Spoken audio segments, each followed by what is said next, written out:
नमस्कार। सुबह की हल्की रोशनी थी और शहर के कोने कोने में बड़े बड़े पोस्टर चमक रहे थे। सैकड़ों चयन, गारंटेड सफलता, 216 प्लस उम्मीदवार, हमारी कोचिंग आपकी सफलता की गारंटी। हर नुक्कड़ पर, हर बस स्टॉप पर और हर सोशल मीडिया प्लेटफॉर्म पर यही संदेश फैला हुआ था।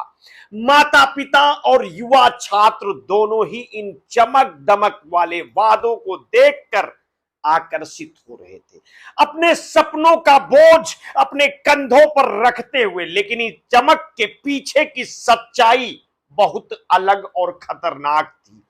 कोचिंग सेंटर के आसपास अक्सर बड़े बड़े वादों वाले पोस्टर नजर आते हैं। सैकड़ों चयन, गारंटेड सफलता, हमारे छात्र केवल हमारे मार्गदर्शन में सफल होते हैं। लेकिन हकीकत कुछ और ही है। और यही वजह है कि अब केंद्रीय उपभोक्ता संरक्षण प्राधिकरण ने कोचिंग संस्थानों के ऐसे दावों पर सख्ती शुरू कर दी। हाल ही में दृष्टि आईएएस पर जुर्माना लगाकर यह साफ संदेश दिया कि छात्रों और अभिभावकों के भरोसे से खिलवाड़ करने वालों को बख्शा नहीं जाएगा। केंद्रीय उपभोक्ता संरक्षण प्राधिकरण ने दृष्टि आईएएस पर सिविल सेवा परीक्षा 2022 के परिणामों के बारे में भ्रामक विज्ञापन देने के आरोप में 5 लाख का जुर्माना लगाया। प्राधिकरण के अनुसार दृष्टि आईएएस ने अपने प्रचार में गलत दावा किया था कि उसने 216 प्लस बच्चों को चयनित कराया है।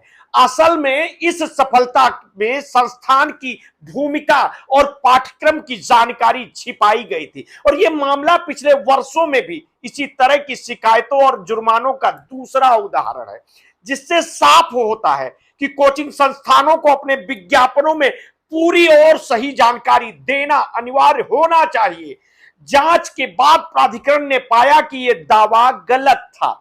इसमें छात्रों द्वारा चुने गए पाठ्यक्रमों के प्रकार और अवधि के बारे में महत्वपूर्ण जानकारी छिपाई गई थी। दृष्टि आईएएस द्वारा किए गए 216 छात्रों में से 162 ने केवल सिविल सेवा परीक्षा की प्री और मेंस पास करने के बाद निःशुल्क इंटरव्यू प्रैक्टिस प्रोग्राम में भाग लिया था। इसके बाद केवल 54 छात्रों ने आईजीपी और अन्य पाठ्यक्रमों में दाखिला लिया है। जानकारी को जानबूझकर छिपाने से अभ्यर्थियों और अभिभावकों को यह विश्वास हो गया कि परीक्षा के सभी चरणों में उनकी सफलता के लिए दृष्टि आईएएस ही जिम्मेदार है। और यह उपभोक्ता संरक्षण अधिनियम 2019 की धारा 228 के तहत भ्रामक विज्ञापन है और इससे पहले भी झूठा विज्ञापन चलाने के लिए दृष्टि आईएएस पर जुर्माना लगाया जा चुका है। प्राधिकरण ने नोट किया कि इसी तरह के विज्ञापन के लिए दृष्टि आईएएस पर लगाया गया यह दूसरा जुर्माना था। सितंबर 2024 में सिविल सेवा परीक्षा 2021 में 150 प्लस छात्र चयनित होना यह झूठा दावा था और संस्थान ने 161 छात्रों का विवरण भी साझा किया था, जिसमें 148 आईजीपी में नामांकित थे, 7 मेंस मेंटरशिप प्रोग्राम में, 4 जीएस फाउंडेशन प्रोग्राम में और 1 वैकल्पिक पाठ्यक्रम में, और 1 उम्मीदवार का विवरण ही नहीं दिया गया। इस मामले में प्राधिकरण ने 3 लाख रुपए का जुर्माना लगाया और भ्रामक विज्ञापन को बंद करने का निर्देश दिया। चेतावनी दिए जाने के बावजूद दृष्टि आईएएस ने एक बार फिर परीक्षा परिणामों के लिए झूठा दावा किया।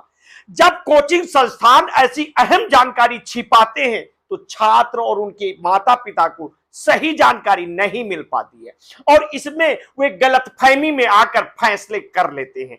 ऐसे विज्ञापन झूठी उम्मीदों को जगाते हैं और छात्रों को सच बताए बिना ही बड़े बड़े दावों से प्रभावित करते हैं। अब तक प्राधिकरण ने भ्रामक विज्ञापनों के लिए 54 कोचिंग संस्थानों को नोटिस जारी किए हैं। 26 कोचिंग संस्थानों पर 90 लाख से ज्यादा का जुर्माना लगाया है और साथ ही ऐसे भ्रामक दावे बंद करने के निर्देश भी दिए गए हैं।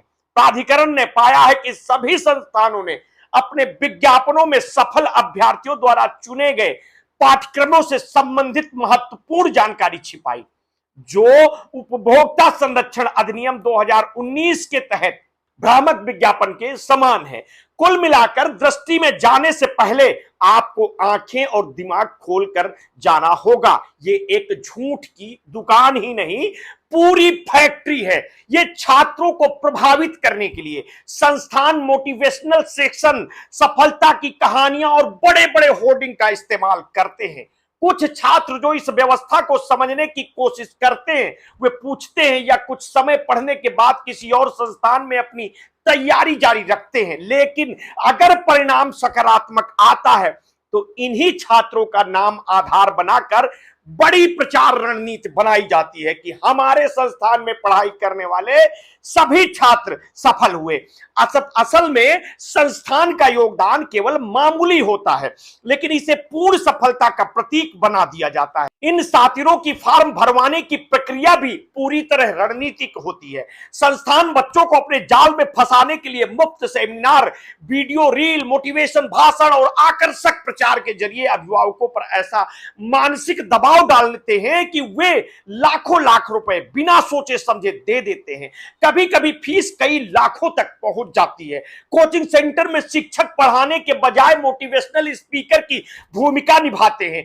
गरीब या मेहनती परिवारों के बच्चे जो टैलेंटेड होते हैं और सफल हो जाते हैं, उनका ये शोषण करते हैं। उनकी मेहनत और सफलता का श्रेय संस्थान के प्रचार में बदल दिया जाता है। छात्र खुद नहीं जानते कि उनके नाम का इस्तेमाल किस तरह से किया जा रहा है, जबकि ये व्यापारिक लाभ ले रहे होते हैं। मेहनत लगन को पार्ट पार्ट में ये बच्चों के बेचते हैं। आपने अखबारों खबरों के माध्यम से पढ़ा जाना होगा कि कोटा जो राजस्थान में है, जिसे कभी कोचिंग का हब कहा जाता था, अब उसे सुसाइड सिटी के रूप में जाना जाने लगा है। यहां हर साल सैकड़ों छात्र प्रतियोगी परीक्षाओं की तैयारी करते हुए आत्महत्या कर लेते हैं। मीडिया रिपोर्टों की माने तो 2023 में कोटा के तकरीबन 32 छात्र छात्राओं ने आत्महत्या कर ली।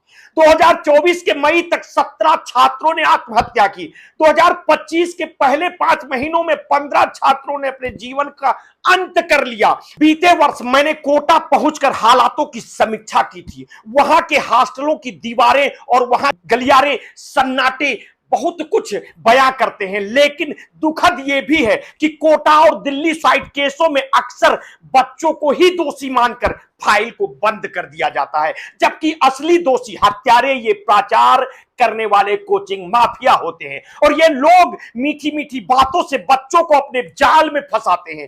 फंसने के बाद निकलने का कोई रास्ता नहीं बचता।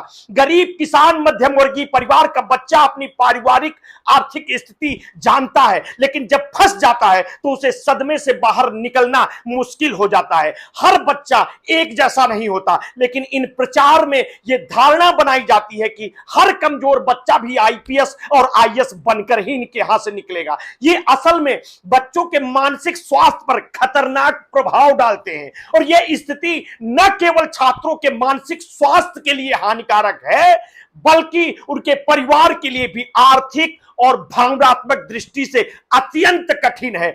छात्रों और उनके परिवारों को सही जानकारी और मार्गदर्शन की आवश्यकता होती है, ताकि वे सही निर्णय ले सके और मानसिक शांति बनाए रखें। सवाल उठते हैं कि क्या ये केवल संस्थानों की लापरवाही है, या समाज और अभिभावकों की जागरूकता की कमी भी इसका कारण है? क्या माता पिता समझ पा रहे हैं कि मोटिवेशनल भाषण, चमकदार पोस्टर और बड़े बड़े दावे केवल बाहरी दिखावा है? क्या बच्चों की मानसिक सुरक्षा और भविष्य को प्राथमिकता देने के बजाय केवल सफलता की संख्या को बढ़ाना मुख्य लक्ष्य बन गया है? क्या सरकार और नियामक संस्थान पर्याप्त रूप से इस मानसिक शोषण को रोकने के लिए कदम उठा रहे हैं? और छात्रों और अभिभावकों को जागरूक होना होगा। किसी संस्थान की सफलता संख्या केवल मार्केटिंग रणनीति है। वास्तविक सफलता उसकी मेहनत, समर्पण और सही मार्गदर्शन पर निर्भर करती है। सरकार और नियामक संस्थाओं को भ्रामक विज्ञापनों और मानसिक शोषणों को रोकने के लिए सख्त कदम उठाने चाहिए। कोचिंग संस्थानों को पूर्ण और सही जानकारी साझा करनी चाहिए, मानसिक स्वास्थ्य पर ध्यान देना चाहिए और बच्चों को असली शिक्षा देनी चाहिए। और यह कहानी केवल एक दृष्टि आईएएस की नहीं है, यह पूरे कोचिंग परिदृश्य की एक तस्वीर है, जहां बड़े बड़े वादों के पीछे झूठ, शोषण और मानसिक दबाव का जाल बिछा होता है। और यह कहानी सभी छात्रों, अभिभावकों और समाज के लिए चेतावनी है कि वे सतर्क रहें, समझदारी से निर्णय लें और अपने सपनों के लिए सही मार्ग चुनें। मिलते हैं किसी नेक्स्ट स्टोरी के साथ। आपने अगर अभी तक हमारे इस चैनल को सब्सक्राइब नहीं किया तो तत्काल कर लीजिए, बेल आइकन दबाना बिल्कुल ना भूलिए। अपने स्वास्थ्य के प्रति सचेत रहिए, सजग रहिए और हाँ, आपने कभी भी कोरोना वैक्सीन लगवाई है तो समय समय पर ब्लड प्रेशर की जांच अवश्य कराते रहिए। अपना ध्यान रखिए। बहुत बहुत धन्यवाद। साधुवाद।